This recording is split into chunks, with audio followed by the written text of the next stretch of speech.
Kita sering mencaci kaum pelacur sebagai sampah masyarakat.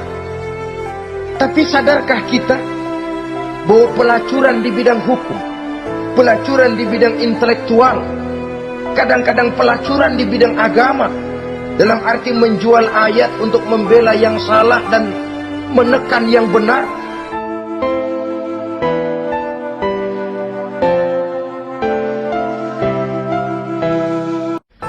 diriwayatkan dari Wahab bin Munabbih bahwa pada satu hari iblis diperintahkan oleh Allah untuk datang kepada baginda Rasulullah sallallahu alaihi wasallam dan menjawab segala pertanyaan yang diajukan oleh baginda Nabi.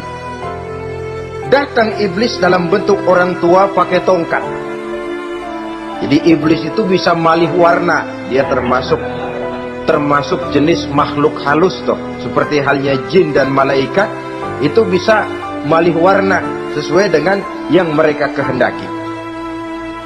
Ketika datang, baginda Nabi bertanya, "Man anta?" Siapa kamu? Dia jawab, "Ana iblis." Saya iblis. Jujur. "Limadza ji'ta?" Mau apa kamu datang kemari? Kata baginda Nabi. Dijawab oleh iblis, "Innallaha amaroni an atika wa ujibaka an kulli ma sa'altani." Allah memerintahkan saya untuk datang kepadamu dan menjawab segala pertanyaan yang engkau ajukan kepada saya. Nah, atas pernyataan ini baginda Rasul kemudian bertanya dengan dua pertanyaan. Pertanyaan pertama, iblis, "Kam ikhwanuka min ummati?" Ada berapa sih teman-temanmu dari golongan umatku? Dari golongan umatku, umat Islam ini, bukan orang lain. Kalau orang kafir sih sudah jelas, itu memang CS-nya iblis. Tapi dari umatku, siapa saja yang jadi teman-teman kamu iblis? Menjadi antekmu, menjadi alatmu sejak dari dunia sampai ke neraka nanti. Atas pertanyaan ini iblis menjawab, "Teman-teman saya dari golongan umatmu ya Muhammad, asyarun, ada 10 orang. Ada 10 orang yang merupakan teman-teman iblis dari dunia sampai ke neraka." Siapa mereka? Pertama kata iblis, "Teman saya hakimun jair." Hakim yang curang, hakim yang tidak adil. Ini bisa dimaklumi. Kenapa? Karena hakim diharapkan adalah produk keadilan. Sehingga orang mengatakan seorang hakim adalah seorang yang meletakkan sebelah kakinya di surga dan sebelah lagi di neraka. Kalau adil dia menghukum, kaki sebelah kanan yang akan menentukannya ke surga. Kalau licik dia menghukum, kaki sebelah kiri yang akan menjerumuskan dia ke dalam neraka. Saudara-saudara kaum muslimin rahimakumullah, sesungguhnya dalam kehidupan, kurangnya sandang pangan bukan satunya-satunya sebab yang membuat orang menderita. Tidak teraturnya perumahan, kurangnya lapangan kerja bukan satu-satunya yang menyebabkan rakyat menderita. Tapi lukanya rasa keadilan, tidak tegaknya hukum sebagaimana yang diharapkan, itu juga bisa menjadi sumber nestapa, bisa menjadi asal dari segala derita. Oleh karena itu, hakim yang tidak adil, hakim yang curang, yang menghukum tidak berdasarkan hukum, tapi berdasarkan kepentingan, berdasarkan pesan sponsor, hukum bisa dibeli, ada istilah mafia peradilan. Hakim-hakim macam ini yang akan menjadi teman-teman iblis. Dan tiap kali palu akan diketuk, iblis sudah bukan main sibuknya. Kekuasaan di tanganmu, hijau katamu, hijau yang akan berlaku, merah kau ketok, merah yang akan jadi keputusan. Orang lain tidak tahu ini kesempatan untuk jadi kaya, ini kesempatan untuk naik pangkat, Manipulir hukum tidak ada yang tahu karena orang banyak yang awam dengan hukum. Saudara-saudara kaum muslimin, kalau hukum sudah bisa dibeli, atau kalau hukum cuma untuk orang-orang kecil saja, ada kelompok-kelompok yang kebal hukum, maka akan timbullah kiamat di masyarakat, di mana yang kuat makin kuat, yang lemah selalu menjadi mangsa. Oleh karenanya, hakim yang serong, hakim yang durjana merupakan teman-teman setan, merupakan teman-teman iblis dari dunia sampai ke neraka nanti. Ini yang pertama. Oleh karenanya, pada dasarnya setiap kita adalah hakim untuk keluarga, dalam pergaulan, hendaklah adil di dalam memutuskan segala sesuatu. Lebih-lebih hakim yang memang menjadi pengayom masyarakat. Bukankah lambang para hakim digambarkan dalam bentuk neraca yang berimbang, tidak berat ke kiri, tidak juga berat ke kanan, dalam arti objektif memberikan keputusan sesuai dengan hukum, sehingga masyarakat terlindungi. Dan hakim yang adil secara praktis adalah musuh daripada setan. Dimanapun setan dan iblis paling gak demen sama hakim yang adil. Itu merupakan musuh besar bagi setan, yang menyalahkan yang salah, membenarkan yang benar, walaupun yang salah orang besar, yang benar orang kecil. Dan kita memang oleh baginda Nabi diajarkan satu doa, Allahumma arinal haqqa haqqa warzuqna tibaa. Ya Allah, perlihatkan kepada kami bahwa yang benar itu benar. Sebab sering kita lihat yang benar jadi tidak benar. Ini memerlukan kekuatan batin. Yang benar tampakkan kepada kami kebenarannya ya Allah. Sebab sekarang banyak ketidakbenaran yang dikamuflase, banyak ketidakbenaran yang diberikan lipstick sehingga kelihatannya menjadi benar. Ini baik doa ini saya pikir dibaca oleh para hakim. Allahumma arinal haqqa haqqa. Ya Allah, perlihatkan kepada saya bahwa yang benar itu benar. Dan tidak cuma sekedar itu, warzuqni tiba'ah. Berikan kekuatan kepada saya untuk mengikuti kebenaran itu. Sebab kadang-kadang terjadi juga dia tahu yang benar itu benar, tapi tidak punya keberanian moral untuk mengatakan bahwa itu benar. Dia tahu itu barang yang hak, tapi tidak terpanggil mengikuti yang hak, tidak punya kekuatan moral untuk mengikutinya. Lalu doa ini pun disambung, wa arinal batila batilan warzuqna ijtinaba. Wahai Allah, perlihatkan kepada kami bahwa yang batil adalah batil, bahwa yang salah adalah salah, bahwa yang munkar adalah munkar. Berikan kepada kami kekuatan untuk menjauhi yang munkar, yang batil, yang zalim. Saudara-saudara kaum muslimin rahimakumullah, kita sering mencaci kaum pelacur sebagai sampah masyarakat. Tapi sadarkah kita bahwa pelacuran di bidang hukum, pelacuran di bidang intelektual, kadang-kadang pelacuran di bidang agama, dalam arti menjual ayat untuk membela yang salah dan menekan yang benar, ini juga tidak kalah bahayanya dengan prostitusi, pelacur-pelacur yang kita anggap sebagai sampah daripada kehidupan masyarakat itu. Oleh karenanya, maka hakim yang adil merupakan musuh utama daripada iblis dan setan. Mereka akan sibuk sekali kalau seorang hakim sudah berketetapan untuk melahirkan keputusan hukum yang seadil-adilnya. Ini yang pertama, teman setan adalah hakim yang nyeleweng, yang tidak adil. Yang kedua, teman saya, kata iblis, ghaniyun mutakabbir, orang kaya yang sombong. Orang kaya sombong itu teman setan. Orang miskin sombong itu lebih teman lagi tuh. Sebab ini sudah kelewatan. Kalau orang kaya sombong barangkali masih lumayan lah, memang kaya. Tapi kalau sudah miskin sombong, minta ampun. Orang kaya yang sombong adalah musuh iblis. Sebab pada hakikatnya tidak ada yang kaya dalam kehidupan ini kalau sudah bercermin kepada apa sih yang kita punya. Nabi Sulaiman karena merasa menguasai antara masyrik dan maghrib, satu hari pernah mohon izin kepada Allah. Ya Allah, saya mohon izin kepadamu untuk memberikan makan kepada seluruh makhluk-makhlukmu sekedar satu hari saja. Baik. Satu hari Nabi Sulaiman mau menjamin menanggung makannya semua makhluk. Karena merasa kaya. Baik, kata Allah. Lalu sibuklah Nabi Sulaiman mengadakan persiapan. Seluruh bala tentaranya, jin, binatang dikumpulkan, mengumpulkan makanan yang sebanyak-banyaknya, diatur di satu lapangan yang sangat luas. Semua ini yang mau makan tentu tidak sedikit.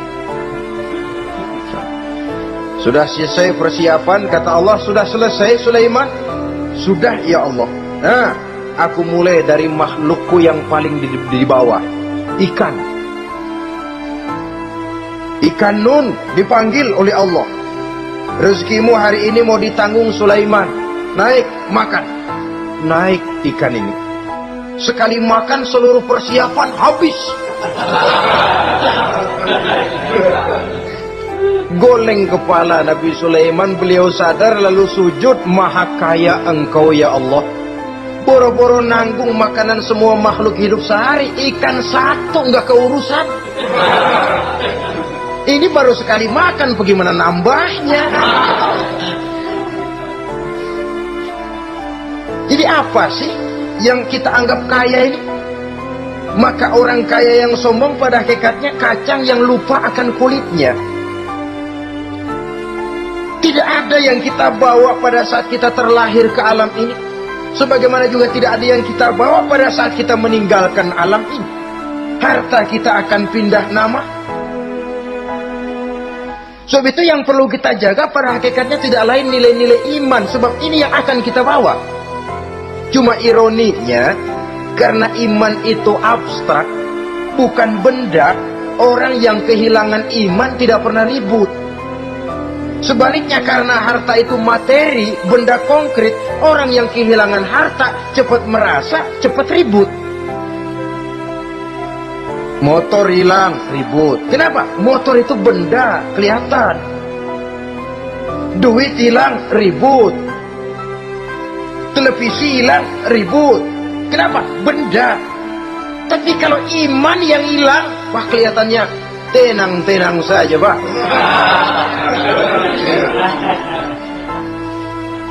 Padahal ini usaha iblis, bagaimana orang kehilangan iman menjadi kafir, masuk grup dia untuk menemani dia di dalam neraka nanti.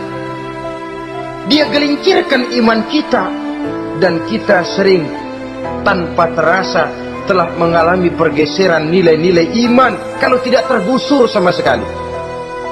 Cuma saya katakan tadi, oleh karena iman ini bukan benda, orang yang kehilangan iman kurang begitu merasa. Padahal ini yang paling berharga. Sebab ini yang akan kita bawa menghadap Allah. Orang itu kalau sudah yakhruju minad dunya bighairi iman, keluar dari dunia, meninggalkan dunia dan seluruh isinya, kembali menghadap Allah dengan tidak membawa iman, tempatnya jelas sudah. Itu yang paling kita khawatir. Pangkat jelas tidak kita bawa, harta benda akan pindah nama jadi milik ahli waris kita. Tiba-tiba iman yang cuma satu itu tempat kita bergantung hilang juga dari diri kita. Dengan apa kita mau menghadap Allah? Dan kemalangan apa yang lebih besar dari orang-orang yang telah kehilangan iman pada saat dia menghadap Allah Subhanahu wa ta'ala. Karena itu saudara-saudara, terutama yang diberikan amanah berupa harta oleh Allah dalam kehidupan ini, bersyukurlah kalau saudara diberikan kepercayaan oleh Allah untuk menyalurkan rezeki kepada orang lain. Seperti keran yang nyimpen air tapi tidak untuk dirinya, disalurkan kepada yang memerlukannya. Rezeki dia cuma lewat tangan saya. Rezeki dia cuma lewat tangan saya. Berbahagialah orang kalau dipercayai Allah untuk menyalurkan rezeki kepada orang lain. Artinya agen. Wong ditunjuk jadi agen Allah, kok nggak bangga? Kalau sudah kemari cara berpikir, insya Allah rasa bakhil bin pelit alias medit bin koret. Itu insya Allah nggak ada. Kadang-kadang kita berpikir, yang nyari duit gue setengah mati, lu datang-datang mau minta aja pala lu. Kan itu toh kadang-kadang cara kita berpikir. Ya boleh jadi lalu terasa berat. Tapi kalau kembali kepada kesadaran, barangkali alhamdulillah rezeki dia cuma lewat tangan saya. Kalau saya nggak ngasih dia, barangkali nggak semudah ini saya dapat rezeki. Allah mudahkan rezeki saya karena saya sering membantu orang-orang yang memang memerlukan. Andai kata saya nggak membantu mereka, belum tentu rezeki selancar ini. Tidak lalu enak aja, peras keringat gua banting tulang, pergi pagi pulang sore, lu datang-datang nada aja. Berbahagialah orang jikalau sekali lagi dia dijadikan agen oleh Allah untuk menyalurkan rezeki kepada mereka yang memang memerlukannya. Kalau tidak ke arah itu kita berpikir, yang timbul bakhil. Bakhil lalu bermegah-megah dengan hartanya, timbul kesombongan. Senang lihat orang susah, lalu dia sendiri dengan hartanya cuma to show only, pameran. Lewat di kampung, senang kalau orang melotot, lihat mobilnya yang serba mengkilap, sepatunya yang serba mahal. Senang kalau, wah, semua gaya hidupnya serba jet set, wah, wah, wah. Senang betul kalau melihat orang sudah serba bengong lihat keadaan dia. Timbul takaburnya, sombongnya, ngenyek kepada yang lain. Maka orang kaya yang sombong, teman iblis, teman setan. Setan senang betul. Sebaliknya secara praktis, orang kaya yang rendah hati adalah musuh iblis. Saudara-saudara kaum muslimin rahimakumullah, lain memang. Kalau kita diberikan ilmu di akhirat nanti, pertanyaan cuma satu, ilmumu kau amalkan untuk apa? Kalau kita diberikan umur panjang, pertanyaan akhirat satu saja, umurmu kau habiskan di mana? Tapi kalau sudah harta diberikan kepada kita, pertanyaan akhirat dua, min aina iktasabahu wa fima anfaqahu. Hartamu kau dapat dari mana, kau belanjakan kemana? Depan belakang ditanya. Yang ketiga, teman iblis itu tajirun khain, pedagang yang berkhianat. Baik kepada sesama teman pedagangnya karena ingin lebih maju dari yang lain. Terjadi persaingan yang tidak sehat di berbagai bidang bisnis, ataupun kepada para pembelinya dengan mengatakan barang yang baik adalah barang yang tidak baik menjadi baik. Sebab pada dasarnya apabila kaum pengusaha sudah berkhianat, akan timbul kegoncangan ekonomi. Dan kegoncangan ekonomi dampaknya adalah melahirkan kelas-kelas kemiskinan. Kemiskinan merupakan satu perangkap iblis. Biasanya orang kalau udah melarat, udah dekat banget sama kafir. Kalau tidak dilatar belakangi oleh nilai iman yang kuat, udah melarat, udah dekat benar dah sama kafir. Apalagi iblis ini menggodanya pandai dia. Kepada orang miskin dia datang dengan bujukan materi. Kepada yang cukup hartanya dia datang dengan bisikan lain. Pendeknya iblis dan setan itu ibarat tukang joget, dia ngerti betul irama kendang.